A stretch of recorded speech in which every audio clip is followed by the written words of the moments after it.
Olá! Nesse vídeo nós iremos falar sobre geometria, arte geométrica e sacra. Bom, será que existe uma preocupação com os templos sagrados, a forma como eles são construídos? Será que desde a antiguidade o sagrado tem uma importância muito significativa na construção das sociedades? Vamos dar uma olhada?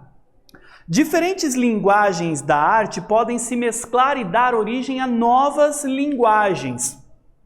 Na antiguidade, cresceu nos construtores uma preocupação criativa e simbólica conhecida como geometria sagrada. Ou seja, como na antiguidade o sagrado estava muito ligado aos hábitos cotidianos das pessoas, havia uma preocupação então na construção dos grandes prédios sagrados, dos templos, de maneira que atraísse os olhos da população, de maneira que os trouxessem mais para próximo do sagrado, do religioso, procurando atrair inclusive mais fiéis. As igrejas cristãs, por exemplo, são aquelas grandes naves, como elas eram chamadas na Idade Média, aquelas naves gigantescas, lindas aos nossos olhos. Mesmo que você não seja cristão, mesmo que você seja um ateu, acredito que o prédio em si lhe prende os olhos pela beleza magnífica que elas exibem, que elas nos oferecem. Ou seja, havia uma preocupação com estes, partindo não só dos arquitetos, como das autoridades religiosas, em como apresentar a ideia de Deus com, entre aspas, respeitando todas as crenças, em como apresentar essa ideia de Deus à sociedade, ou seja, como atrair os olhos dos fiéis. Até porque na antiguidade havia um grande número de analfabetos. As pessoas não tinham acesso à escrita, à leitura. Então o que se dizia no culto era era como as pessoas acreditavam que era.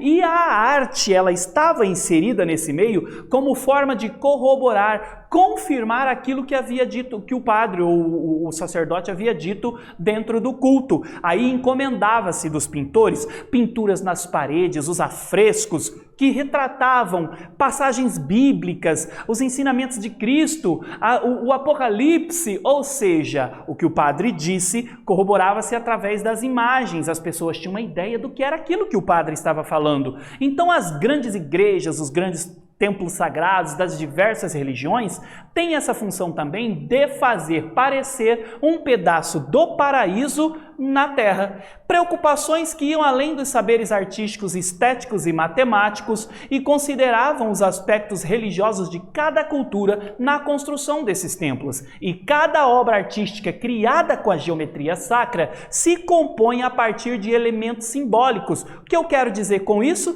Estes elementos eles exploram, entre outros, aspectos estruturais, a simetria, a proporcionalidade, a harmonia e o equilíbrio, porque o sagrado busca o sagrado, ou seja, essa ideia se amplia no decorrer dos tempos, criando templos sagrados, palácios e catedrais, construções vistas ainda em nossa época. Havia uma preocupação, apropriar-se de elementos na construção de construções, ou seja, aqui eu tenho um exemplo da arquitetura da